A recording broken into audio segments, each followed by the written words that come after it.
أعوذ بالله من الشيطان الرجيم.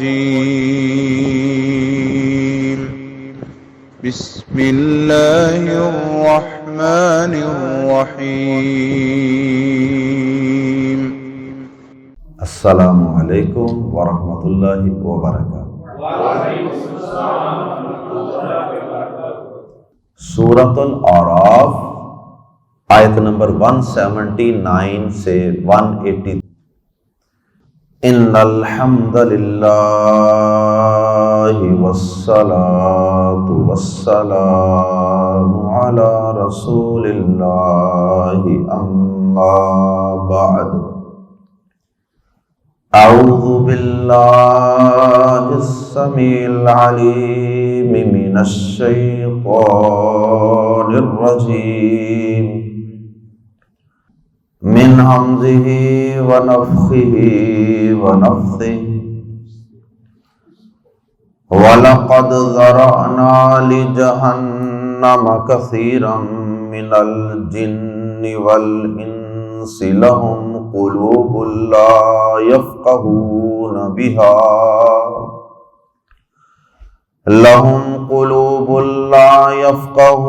بِهَا وَلَهُمْ أَعْيُنٌ لا يبصرون بها ولهم آذان لا يسمعون بها أولئك كالأنعام بل هم أضل أولئك هم الغافلون۔ وَلِلَّهِ الْأَسْمَاءُ الْحُسْنَى فَادْعُوهُ بِهَا وَذَرُوا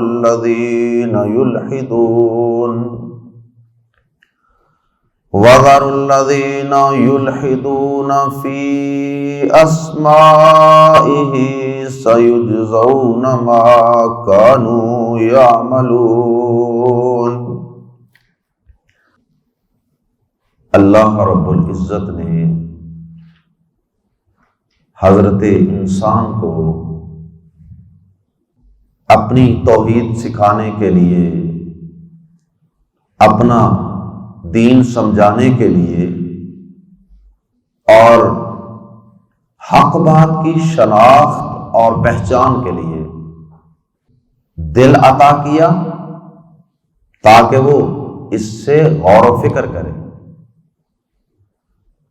اللہ رب العزت نے انسان کو آنکھیں عطا فرمائیں کہ یہ آنکھوں سے کائنات میں پھیلی اپنے رب کی قدرت کی نشانیاں دیکھے اور یہ حق کو پہچان لے۔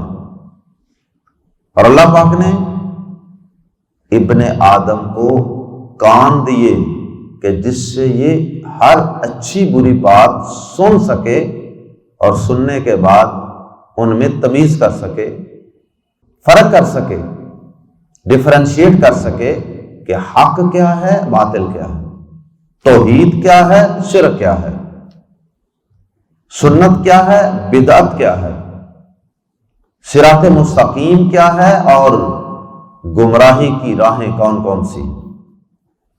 اللہ رب العزت نے تو کوئی کسر نہیں چھوڑی انسان کو راہ راست پہ لانے کے لیے۔ اس سے قبل ہم پڑھ چکے کہ اللہ پاک نے اس کی تخلیق سے بھی صدیوں پہلے اس کی روح کو اس کے باپ کی، اس کے باپ دادا کی صلب سے، پشت سے نکال کر اللہ پاک نے اس وقت بھی اس کی فطرت میں حق، توحید، اللہ، رب، ان چیزوں کو ودیت کر دیا تھا، رکھ دیا تھا۔ پھر اللہ پاک نے پیغمبر بھی بھیجے، اللہ پاک نے آسمان سے کتابیں بھی نازل فرمائی، اور پھر اس ارحم الراحمین نے انسان کو ایسے اعضاء عطا کیے، ایسے حواس، ایسے سینسز عطا کی جن کو استعمال کر کے وہ حق بات کو پہچان سکتا ہے، صحیح کیا ہے، غلط کیا ہے۔ لیکن اس کے باوجود انسانوں کی کثیر تعداد وہ ان حواس خمسہ سے، دل، آنکھوں سے، کانوں سے، جو ان کا مقصد تھا وہ ان سے کام نہیں لے رہے، اور بس وہ غفلت کی زندگی گزار رہے ہیں، دل کا صحیح استعمال ہی نہیں کرتے، اور دل سے، دماغ سے دنیا کی بہتری کے لیے، دنیا کی زندگی کو بہتر بنانے کے لیے وہ بہت کچھ سوچتے ہیں۔ ان کا دماغ دنیا کے کاموں میں بہت چلتا ہے، ان کا دل و دماغ کاروبار، بزنس کو آگے بڑھانے کے لیے بہت چلتا ہے۔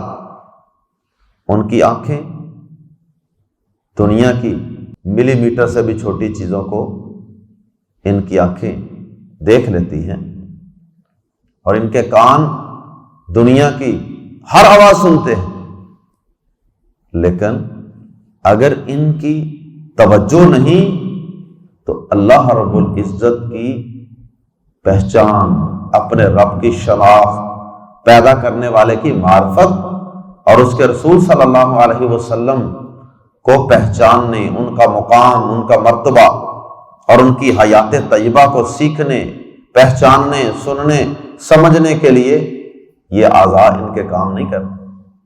اور یقیناً ایسے ہی لوگ ہیں جو غفلت کی زندگی گزار رہے ہیں، اور اللہ رب العزت نے آیات زیر تفسیر میں ایسے لوگوں کو جانور کہا ہے۔ جانور پنجابی میں کہہ دوں، ڈنگر کہا ہے، ڈنگر۔ اور صرف جانور ہی نہیں کہا بلکہ جانوروں سے بھی بدتر، جانوروں سے بھی بے گزرے ہیں یہ لوگ، اس لیے کہ جانور تو جس مقصد کے لیے اس کے رب نے اسے پیدا کیا ہے، جتنی اس نے عقل، شعور، جتنا کو عطا کیا ہے، اس کے مطابق وہ تو اپنے فرائض پورے کر رہا ہے۔ اگر اللہ پاک نے جانور کو دودھ دینے کے لیے پیدا کیا ہے، وہ دودھ دے رہا ہے۔ اگر اللہ پاک نے اس جانور کو کھیتی باڑی کے لیے پیدا کیا ہے تو وہ کھیتی باڑی کے لیے کام آ رہا ہے۔ اس کا مالک جب چاہتا ہے اس کے گلے میں پنجالی ڈالتا ہے اور اس کے پیچھے وہ ہل باندھتا ہے اور اس کو کھیتوں میں لے جاتا ہے، اس کی آنکھوں کے اوپر وہ کھوپے سے ڈال کے، اس کی آنکھوں کو کور کر کے، تو وہ اس کو کنویں سے پانی نکالنے کے لیے یا سرسوں کا تیل نکالنے کے لیے یا کسی کام کے لیے بھی اس کو جو دیتا ہے اور اس کو لگا دیتا ہے، وہ لگ جاتا ہے۔ گوشت کھانے کے لیے وہ اپنا گوشت بھی کھلا دیتا ہے۔ تو جانور کو تو جتنی اللہ نے، جتنی کو عقل سمجھ دی تھی اس کے مطابق بہرحال وہ اپنے مالک کا وفادار ہوتا ہے، اپنے مالک سے وفاداری کرتا ہے، لیکن یہ عقل و شعور والا، یہ سمجھ والا، فہم والا، جسے اللہ پاک نے اشرف المخلوقات بنایا، لقد خلقنا الانسان فی احسن تقویم، سب سے بہترین ساخت میں اللہ نے اسے پیدا کیا، اور اللہ پاک نے اس انسان کو، ابن آدم کو عزت، احترام عطا فرمایا اور اسے اپنے ہاتھ سے پیدا کیا، اسے مسجود الملائکہ بنایا، لیکن یہ اپنے مقصد حیات کو پہچاننے کے لیے اپنی سینسز کو، اپنی عقل شعور کو، دل و دماغ، کانوں، آنکھوں کو استعمال کرنے کے لیے تیار ہی نہیں۔ آج دیکھ لیں لوگوں کی اکثریت وہ ضروریات زندگی کے پیچھے بھاگ رہی ہے، کھانا، پینا، کپڑا، مکان، کوٹھی، کار، اچھا رشتہ، اچھا سٹیٹس، اچھی جاب، بس اس کے لیے محنت، اس کے لیے ڈگریاں، اس کے لیے تعلیم، اس کے لیے وسائل، لیکن دین سیکھنے کے لیے، اللہ کی پہچان کے لیے، مقصد حیات پورا کرنے کے لیے، اللہ کی عبادت کو سیکھنے کے لیے، اللہ کی کتاب کو سیکھنے کے لیے آج کتنے لوگ ہیں جن کے پاس وقت ہے، جن کے پاس جذبہ ہے، شوق ہے، جو پیسہ بھی خرچ کر کے دین سیکھتے ہوں؟ آج ان کی تعداد کتنی ہے؟ دنیا کے لیے ہی آپ کو چاند گاڑیاں، رکشے، آٹو، وینس، کاریں، موٹر سائیکلیں بھاگتی نظر آتی ہیں۔ اللہ کا دین سیکھنے کے لیے، اللہ کی پہچان کے لیے، حق کو پانے کے لیے جو لوگ یہ کوشش کرتے ہیں ان کی تعداد نہ ہونے کے برابر۔ آپ پہ اللہ تعالیٰ کا خاص احسان ہے۔ حقیقت ہے کہ آپ اللہ کے وہ چنیدہ اور سلیکٹڈ لوگ ہیں کہ اللہ پاک نے آپ کو یہ توفیق عطا فرمائی ہے کہ آپ اپنی باقی چیزوں کی قربانی دے کر وقت نکال کے سفر کر کے دور دراز سے یہاں پہ تشریف لاتے ہیں۔ خواتین، مرد سب آتے ہیں۔ اللہ اکبر۔ تو اللہ پاک نے ایسے لوگوں کو غافل کہا ہے، ایسے لوگوں کو اللہ پاک نے جانوروں سے بدتر کہا ہے، اور ایسے لوگوں کو اللہ پاک نے جہنم کی وعید سنائی ہے۔ آئیے قرآن مجید کے الفاظ میں ان لوگوں کا تذکرہ پڑھتے ہیں، اور پھر اس کے بعد اگلی آیت کے اندر اللہ رب العزت نے اپنے اسماء حسنی، اپنے پیارے پیارے ناموں کے متعلق کچھ احکامات بیان کیے ہیں۔ آئیے قرآن مجید کے الفاظ میں پڑھتے ہیں۔ وَلَقَدْ، واو اور لام زبر لا، بلا شبہ، قد یقیناً، لام زبر لا اور قد دونوں کا ایک ہی معنی ہے، لیکن ہم ترجمہ کرتے وقت ذرا دونوں کے لیے الگ الگ الفاظ استعمال کر لیتے ہیں۔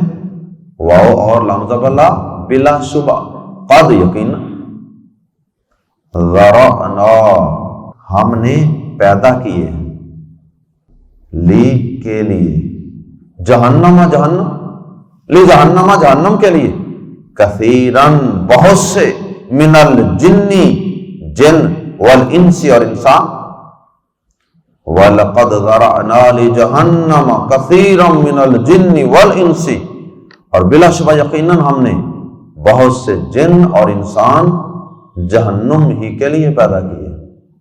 اس جملے سے ہی لوگوں کو غلط فہمی ہو جاتی ہے، بڑی جلدی ہم کنفیوز ہو جاتے ہیں۔ بارہا یہ مسئلہ سمجھایا ہے، قضاء و قدر، تقدیر کا مسئلہ، تقدیر کے مسئلے کی جب بات آتی ہے فوراً ہمیں شیطان وسوسے ڈال دیتا ہے کہ اس کا مطلب تو یہ ہوا کہ اللہ پاک نے تو پیدا ہی جہنم کے لیے کیا تھا، اللہ پاک کا تو مقصد ان کو جہنم میں پھینکنا تھا، پہلے ہی اللہ پاک کا یہ ارادہ تھا، نعوذ باللہ من ذلک۔ یہ مطلب نہیں ہے۔ یہ تقدیر کیا ہے؟ اللہ پاک کو ہمیں تو بعد میں پتہ چلتا نا، کوئی پیپر دے دے، ایگزام دے دے، تو پھر ایگزامینر کو، ٹیچر کو پتہ چلتا ہے کہ یہ بچہ پاس ہے کہ فیل ہے۔ اللہ پاک کا علم اس قدر زیادہ ہے کہ اسے انسان کو دنیا میں بھیجنے کے بعد پتہ نہیں چلتا، اسے پہلے بھی پتہ تھا کہ کون جنت والوں کے جیسے کام کرے گا اور کون جہنمیوں جیسے کام کرے گا، اللہ کو پہلے پتہ تھا۔ تو قبل از وقت پیدا کرنے والے کو پتہ چل جانا یعنی تقدیر، اور انسان کے مجبور ہونے میں فرق ہے۔ ہم یہ سمجھ لیتے ہیں کہ شاید اللہ کو پہلے پتہ چل گیا تو اس کا مطلب ہے شاید انسان مجبور ہو گیا۔ مجبور نہیں کیا اللہ نے اختیار دیا۔ تو مطلب صرف یہ ہے کہ جب اللہ نے پیدا کیا تھا نا، پیدا کرنے سے بھی اللہ کو پہلے پتہ تھا کہ کس روح نے کس طرح کی حرکتیں کرنی ہے اور کدھر جانا ہے۔ تو یہ اس کی طرف صرف اشارہ ہے کہ یہ تو پیدائش سے پہلے بھی ہمیں پتا تھا، ہم چاہتے تو ان کو پیدا ہی نہ کرتے، نہ پیدا کرتے، نہ یہ جہنم میں جاتے۔ تو ہم نے ان کو اختیار دیا تھا، لیکن انہوں نے اس کے باوجود جہنمیوں والے کام کیے، اس لیے فرما دیا وَلَقَدْ ذَرَعْنَا لِجَهَنَّمَ كَثِيرًا مِنَ الْجِنِّ وَالْإِنسِ، اور بلا شبہ یقیناً ہم نے بہت سے جن اور انسان جہنم ہی کے لیے پیدا کیے ہیں۔ اور آگے پھر سبب بھی بیان کر دیا ہے۔ اگلا حصہ بھی آیت کا یہ بتا رہا ہے کہ اللہ پاک نے مجبور نہیں کیا، اللہ کا قصور نہیں ہے۔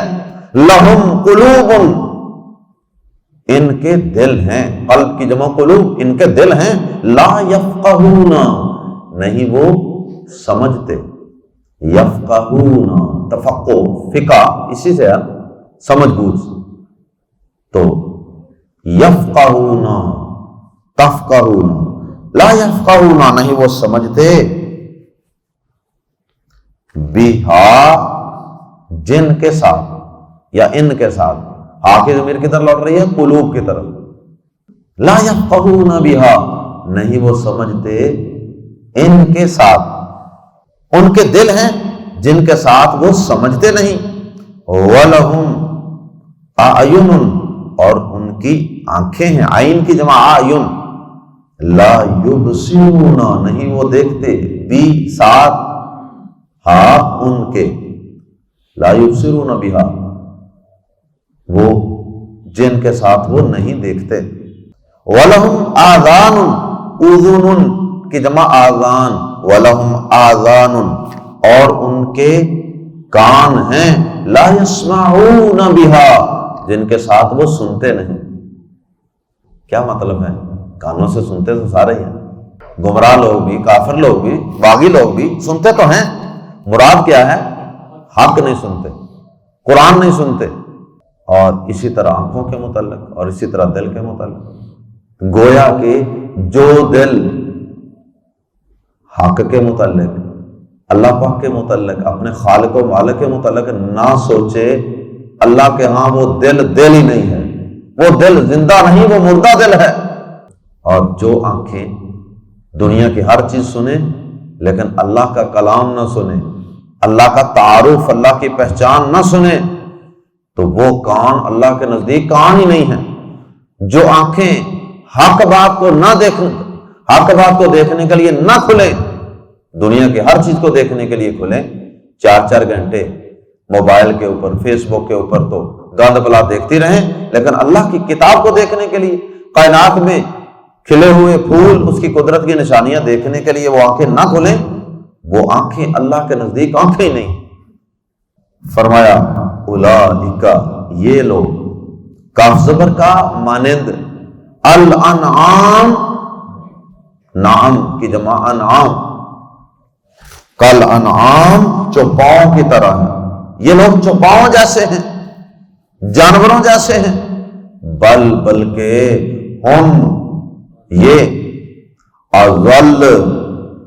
ازلالو تھا اصل میں، ازلالو یہ سپرلیٹو ڈگری ہوتی ہے یا کمپیریٹیو ڈگری، بل ازل یہ ازلالو تھا، 2 لامیں تھی، شاد لگا کے اکٹھا کر دیا گیا، ازلالو افعلو احسانو کے وزن پہ. تو ہم ازلو وہ یا یہ زیادہ بٹکے ہوئے ہیں، یعنی جانوروں سے بھی زیادہ گمراہ ہیں، بٹکے ہیں، جاہل ہیں.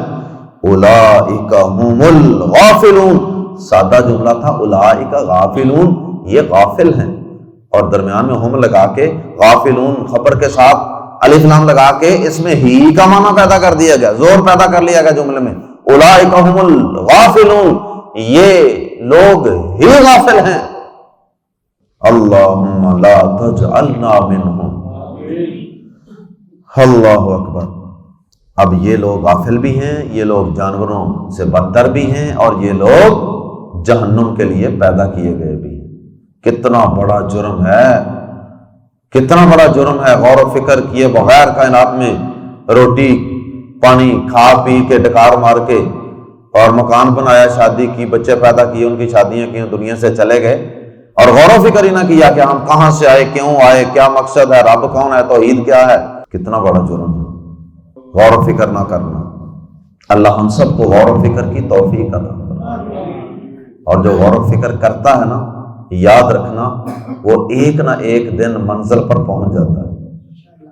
جو غور و فکر کرتا ہے نا، ایک نہ ایک دن اس کا عقیدہ بھی سدھر جاتا ہے، اس کا عمل بھی درست ہو جاتا ہے، اس کی عبادت بھی درست ہو جاتی ہے، اور اس کی لائن آف ایکشن، زندگی کی سمت بھی درست ہو جاتی ہے. اللہ اکبر. وَلِلَّهِ الْأَسْمَاءُ الْحُسْنَى، اور یہاں سے آگے اللہ پاک نے اپنے اسماء حسنہ کا تذکرہ کیا.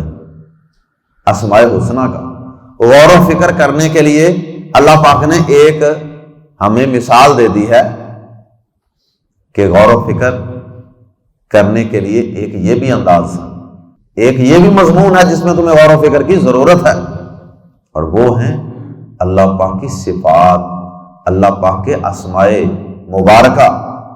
اسم نام کو کہتے ہیں، اور اسماء اس کی جمع ہے، اور حسنہ حسن، حسن اچھے کو کہتے ہیں، اور احسن سب سے اچھے کو کہتے ہیں، سپرلیٹو ڈگری، احسن، بیسٹ. اور حسنا یہ احسن کی مؤنث ہے.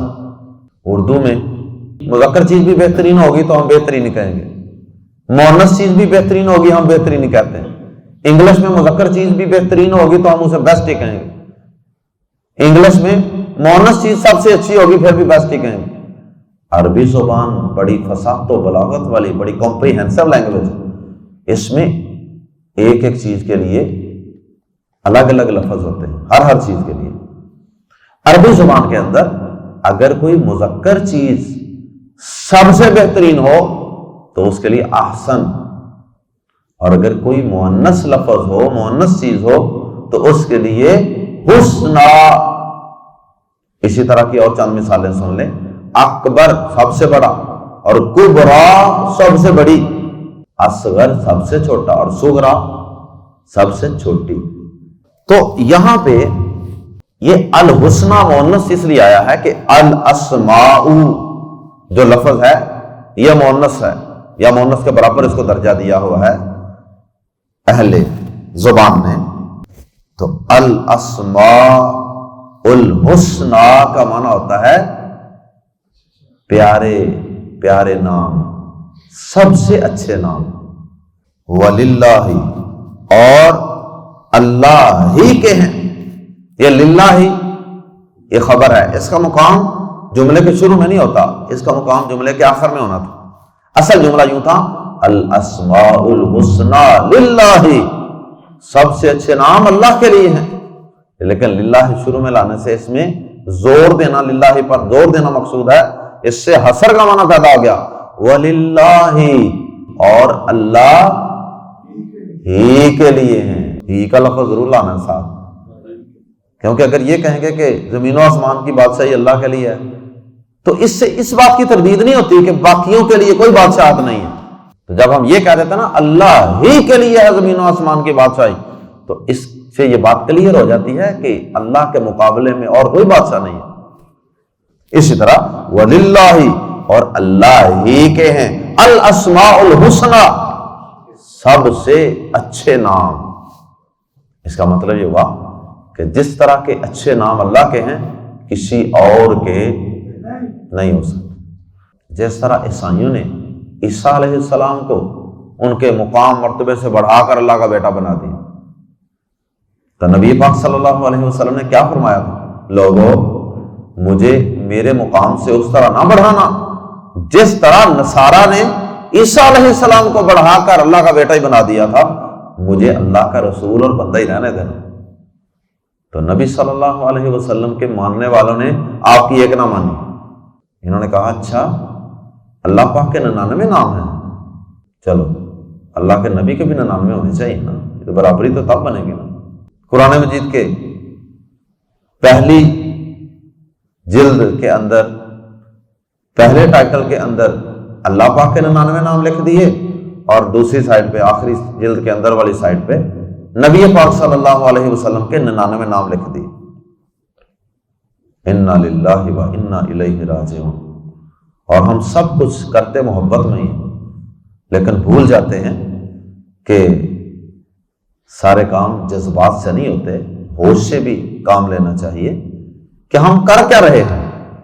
یہ تو وہی کام ہو گیا.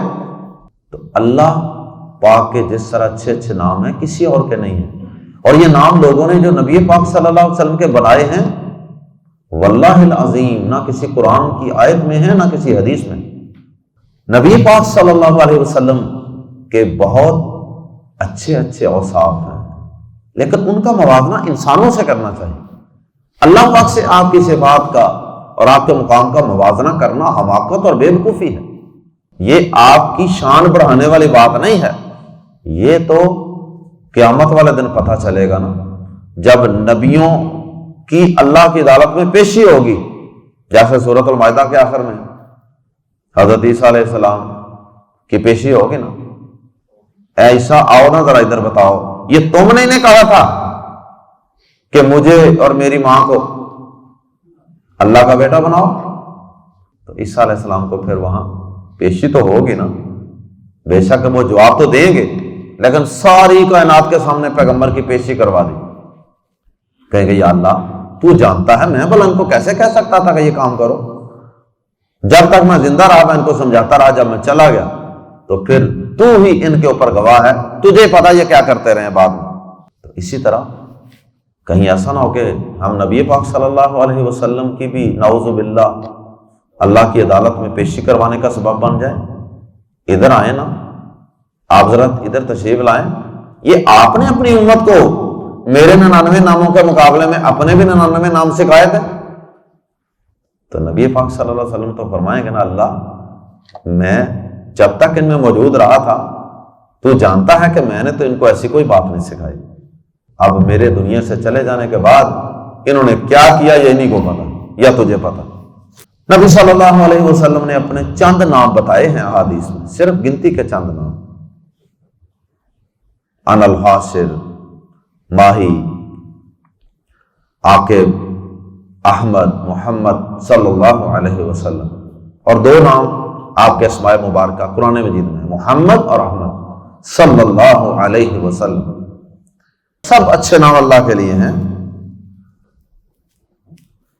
اور حدیث میں آتا ہے صحیح بخاری میں کہ اللہ پاک کے ایک کم 100 نام ہیں، 99 جو زیادہ معروف ہیں، جو زیادہ اہم نام ہیں وہ 99 ہیں، لیکن اگر قرآن مجید کی آیات سے مزید نام بھی اکٹھے کیے جائیں تو وہ 100 سے بھی اوپر بن جاتا ہے، لیکن نبی صلی اللہ علیہ وسلم نے جو زیادہ معروف نام ہیں وہ 99 بتا دیے۔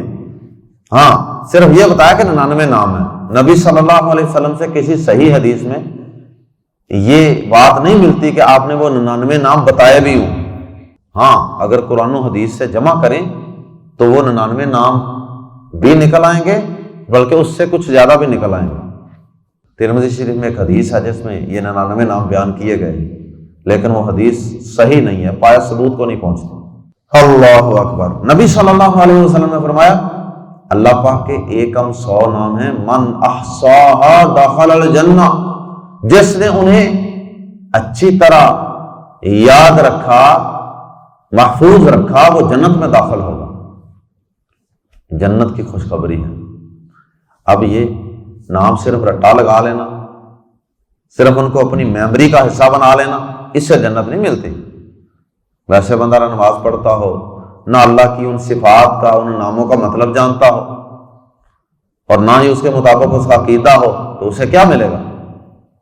تو اس لیے یہ ضروری ہے کہ انسان کو ان ناموں کا ترجمہ، مفہوم، پوری سمجھ ہو ان ناموں کی، اور اس کے مطابق وہ اپنا عمل، اپنا عقیدہ، اپنی سوچ بھی ڈالے اور ان کو یاد بھی کرے، ان کو پڑھے بھی۔ خیر و برکت کا ذریعہ ہے اللہ کے نام، کم از کم 99 نام جو ہیں وہ انسان اللہ پاک کے یاد رکھے تو اللہ پاک اسے جنت میں داخل فرمائیں گے۔ اچھا، اللہ پاک کی صفات ان گنت ہیں، ان لمٹڈ ہیں، تو جب اللہ پاک کی صفات ان لمٹڈ ہیں تو پھر اس کے نام بھی لامحدود ہیں، کیونکہ ہر نام اللہ پاک کا سوائے لفظ اللہ کے، لفظ اللہ اللہ پاک کا ذاتی نام ہے، باقی نام اللہ پاک کے صفاتی نام ہیں، الرحمن، الرحیم، المنان، الاول، الآخر وغیرہ۔ تو جتنی اللہ پاک کی صفات زیادہ، اتنے ہی اللہ پاک کے صفاتی نام زیادہ۔ اور اللہ پاک کے یہ نام کتنے کو ہیں بلا؟ سنیے ذرا، مسند احمد کی حدیث ہے، اللہ کے نبی صلی اللہ علیہ وسلم نے فرمایا کہ جس شخص کو کوئی غم، پریشانی، تکلیف ہو نا، وہ یہ دعا پڑھے، اللہ پاک اس کے غم، پریشانی کو دور کر دے۔ اور اس دعا کے اندر یہ الفاظ ہیں، آپ وہ دعا یاد کریں۔ اس دعا کے اندر یہ الفاظ ہیں کہ اللہم انی عبدک، اے اللہ میں تیرا بندہ ہوں، تیرے بندے اور تیری بندی کا بیٹا ہوں، اے اللہ میری پیشانی تیرے ہاتھ میں ہے، اے اللہ میری پیشانی تیرے ہاتھ میں ہے، اے اللہ مجھ پر تیرا فیصلہ چلتا ہے، تو جو چاہے میرے ساتھ کر سکتا ہے، میں تیرا غلام ہوں نا، کمزور ہوں۔ اور اس طرح کے اللہ پاک کی کچھ صفات بیان کرنے کے بعد کہا کہ اے اللہ میں تجھ سے تیرے ان ناموں کے وسیلے سے دعا کرتا ہوں۔ دعا تو بعد میں آئے گی، پہلے اللہ کے ناموں کا وسیلہ۔ وسیلے کی ساری قسمیں ناجائز نہیں ہوتی، وسیلے کی کئی قسمیں جائز ہیں، مسنون ہیں۔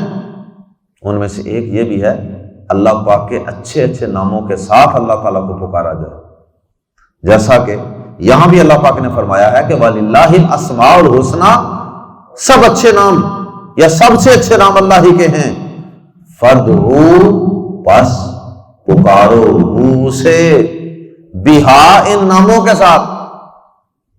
تو اللہ تعالیٰ کو پکارتے وقت اللہ کے اچھے اچھے ناموں کو بطور وسیلہ پیش کرنا، یہ تو اللہ کا حکم ہے اور یہ سنت سے بھی ثابت ہے۔ تو دعا کے اندر آپ نے سکھایا کہ یا اللہ تیرا حکم مجھ پر چلتا ہے، یا اللہ میں تیرے ان ناموں کے وسیلے سے تجھ سے دعا کرتا ہوں جو نام تو نے اپنے بندوں میں سے یعنی اپنے رسولوں میں سے کسی کو سکھائے ہیں، یا تو نے اپنی کتاب میں وہ نام اپنے نازل فرمائے ہیں، یا پھر اب استأثرت فی علم الغیب، یا پھر تیرے وہ نام جن کو یا اللہ تو نے اپنے پاس اپنے غیب کے علم کے اندر چھپا کر رکھا ہوا ہے، تو نے اپنے علم غیب میں جن ناموں کو چھپا کر رکھنے کو ترجیح دی ہے، یا اللہ میں تیرے ان ناموں کے ساتھ بھی، ان ناموں کے وسیلے سے بھی تجھ سے دعا کرتا ہوں۔ اب وہ دعا کیا ہے؟ ان تجعل القرآن ربیع قلبی، اے اللہ تو اس قرآن کو میرے دل کی بہار بنا دے، ونور صدری، اور میرے سینے کی روشنی بنا دے، وجلاء حزنی، اور اللہ تو میرے غم کو دور کرنے کا ذریعہ بنا دے، وذھاب ہمی، اے اللہ اس قرآن کو میرے غموں کو دور کرنے کا ذریعہ بنا دے۔ یہ دعا ہے اللہ پاک کے ناموں کے وسیلے سے کی گئی دعا۔ اس دعا کو یاد بھی کیجئے، بہت اچھی دعا ہے۔ اللہ اکبر۔ اس حدیث سے یہ بات معلوم ہوئی کہ اللہ پاک کے تو بڑے نام وہ ہیں جو اللہ پاک نے اپنے پاس غیب میں چھپا رکھے ہیں، جن کا کسی کو اس نے بتایا نہیں ہوا، تو اس کے نام پھر لامحدود ہیں۔ اللہ اکبر۔ وَذَرُوا، اور چھوڑ دو، ذر کا معنی ہوتا ہے چھوڑ، جمع ہے ذرو، وَذَرُوا، اور چھوڑ دو، الذین، ان لوگوں کو، جنہوں نے یا جو یلحدون، سیدھے راستے سے ہٹ جاتے ہیں۔ الحد یلحد، الحاد، ملحد، ملحد کون ہوتا ہے؟ جو اللہ کو نہیں مانتا، سیدھے راستے سے ہٹ جاتا ہے، اس کو ملحد کہتے ہیں۔ اور یلحدون، جو سیدھے راستے سے ہٹ جاتے ہیں، فی اسمائہ، اس کے ناموں کے بارے میں۔ جو اللہ پاک کے ناموں کے بارے میں سیدھے راستے سے ہٹے ہوئے لوگ ہیں نا، اے نبی صلی اللہ علیہ وسلم آپ ان کو چھوڑ دیجئے، یعنی ان کی مجلس میں نہ بیٹھیں، ان سے دور رہیں، کیونکہ وہ گمراہ لوگ ہیں جو اللہ کی توحید، اللہ کی صفات، اللہ کے اسماء مبارکہ کے متعلق گمراہی کا شکار ہیں۔ اب اس کی کئی صورتیں ہیں، اللہ کے ناموں کے بارے میں سیدھے راستے سے ہٹ جانا، یا کج روی کا شکار ہو جانا، ڈیویٹ ہو جانا، اس کے کئی طریقے اور کئی صورتیں۔ مثلا کچھ لوگوں نے تو اللہ پاک کے کچھ ناموں کا یوں انکار کیا، کہا کہ ہمیں اس کا ترجمہ کو نہیں پتا، بس ویسے ہی مان لے ہیں۔ نہیں، جس کا ترجمہ ہے اس کا ترجمہ بھی ماننا چاہیے۔ کچھ نے اللہ پاک کے ناموں کی تعویل کر دی، نہیں اس کا یہ نہیں مطلب، اس کا یوں مطلب ہے، تعویل کر دی، اصل معنی مفہوم چھوڑ کے کچھ اور معنی مفہوم بیان کر دیا۔ اللہ اکبر۔ اسی طرح کچھ لوگوں نے اللہ پاک کے لیے ایسے نام رکھ دیے جن میں نقص ہے، کمزوری ہے۔